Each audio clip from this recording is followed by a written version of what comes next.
अस्सलाम वालेकुम जी अज़ीज़ तलबा, कैसे हैं? उम्मीद करता हूँ खैरियत से होंगे। आपको पता है कि जब कोई जंग लड़ने के लिए जाता है तो उसके पास बेहतरीन असले का होना ज़रूरी है। अगर आपके पास असला ही अच्छा नहीं होगा तो आप जंग में नाकामी भी हासिल कर सकते हैं। अगर आप जीत भी जाएं तो उस जंग में आपको काफ़ी मुश्किलात का सामना करना पड़ सकता है। ऐसे ही आपके एग्ज़ाम जो होते हैं उनमें भी ऐसा ही होता है। अगर आपके पास जो हैं आपके हथियार, यानी आपके हथियार क्या होते हैं, आपके पेंसिल, कलम, दवात वगैरह जो हैं वो आपके हथियार हैं। अगर वो आपके पास जो हैं वो अच्छे हैं, आपकी प्रेजेंटेशन अच्छी है, आपका कॉन्सेप्ट अच्छा है, तो इंशाल्लाह आपको कोई भी फेल नहीं कर सकता। आज आपको मैंने जो है बताना है कि पेपर की मार्किंग कैसे होती है। पंजाब यूनिवर्सिटी के अंदर पेपर किस तरह चेक किया जाता है, किस हेडिंग के कितने नंबर होते हैं, प्रेजेंटेशन के क्या नंबर मिलते हैं या नहीं मिलते। तो ये सारे जो क्वेश्चन हैं इनके आंसर आपको आज की वीडियो में मिलेंगे। इससे पहले अगर आप हमारे चैनल पर नए हैं तो हमारे चैनल को सब्सक्राइब करें। चलो चलते हैं वीडियो की तरफ। अच्छा, तो आपने जब अपना पेपर स्टार्ट करना है तो आपने पेपर में सबसे पहले क्वेश्चन नंबर जो है वो लाजमी मेंशन करना है। ये शीट जो है ये यूनिवर्सिटी शीट नहीं है, लेकिन पेपर में आपको यूनिवर्सिटी शीट मिलती है, आपको इसका आइडिया होगा। क्वेश्चन नंबर लिखने के बाद आपने यहाँ अपना क्वेश्चन भी मेंशन करना है। क्वेश्चन आपने कंप्लीट नहीं लिखना, क्वेश्चन जो पूछा जा रहा हो जस्ट उसकी मेन जो हेडिंग है, मेन जो पॉइंट हैं, जस्ट उनको आपने डिस्कस करना है। देन आपने हेडिंग देनी है इंट्रोडक्शन की। इसको आप प्रियम्बल भी लिख सकते हैं, इसको आप ओपनिंग स्टेटमेंट भी लिख सकते हैं, इंट्रोडक्शन भी लिख सकते हैं। अब यहाँ से स्टार्ट आपकी मार्किंग हो जाती है। आपकी मार्किंग जो है इंट्रोडक्शन के 2 नंबर होते हैं। अगर आपका इंट्रोडक्शन जो है वो अच्छा लिखा हुआ है, आउटस्टैंडिंग लिखा हुआ है, और पूरे एक पेज के ऊपर यानी एक साइड के ऊपर 8 से 10 लाइनें होती हैं, अगर वो कंप्लीट हैं तो आपको ये 2 नंबर मिल सकते हैं। अगर आपने अपना इंट्रोडक्शन जो है वो एवरेज लिखा है, इतना ख़ास नहीं है, तो आपको 1 नंबर मिलेगा।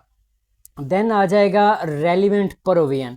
तो रेलिवेंट प्रोविजन जो है ये पार्ट 3, 4, 5 के अंदर जो है उन क्लासेस में होती है। पार्ट 1 एंड 2 में रेलिवेंट प्रोविजन नहीं होती, तो इनकी जगह पे इनकी जो हेडिंग है वो डेरिवेशन की होती है। इसका 1 नंबर होता है। अगर आप रेलिवेंट प्रोविजन छोड़ देते हैं तो इट मीन्स आपने 1 नंबर ज़ाया कर दिया है। आप डेरिवेशन और रेलिवेंट प्रोविजन का 1 नंबर होता है। उसके बाद आ जाएगा मीनिंग। तो मीनिंग का जो है इसका भी 1 नंबर होता है। आपने मीनिंग भी लाजमी लिखना है। कोई भी क्वेश्चन पूछा जा रहा है तो उसका मीनिंग भी आपने लाजमी बताना है। मीनिंग के बाद आ जाएगी आपकी डेफिनेशन। डेफिनेशन आपके क्वेश्चन के अंदर आप 1 भी लिख सकते हैं, 2 भी लिख सकते हैं। आप हवाला दे के अगर लिखना चाहें तो जो हेडिंग है वो मार्जिन लाइन से बाहर और जो सब हेडिंग है वो मार्जिन लाइन के अंदर आपने लिखनी है, और साथ अकॉर्डिंग टू आगे आपने राइटर का नाम लिख देना है। 2 नंबर आपके डेफिनेशंस के होते हैं। आप अगर 2 डेफिनेशन लिख देंगे तो वेल एंड गुड, आपको 2 नंबर मिल जाएंगे। अगर 1 लिखते हैं फिर भी मिल सकते हैं, लेकिन अगर डेफिनेशन में कोई मिस्टेक हो जाती है, आपसे कोई एक आधा लफ्ज़ गलत हो जाता है, तो आपका 1 नंबर यहाँ से भी कट कर लिया जाएगा। उसके बाद कुछ हेडिंग्स हैं, जैसे स्कोप हो सकता है, ऑब्जेक्ट हो सकता है, नेचर हो सकती है, एंड एग्जाम्पल हो सकती है। इनमें से कोई भी हेडिंग आप लिखते हैं, क्वेश्चन के लिहाज से हेडिंग जो है कोई भी फिट हो सकती है, तो इसका भी 1 नंबर होता है।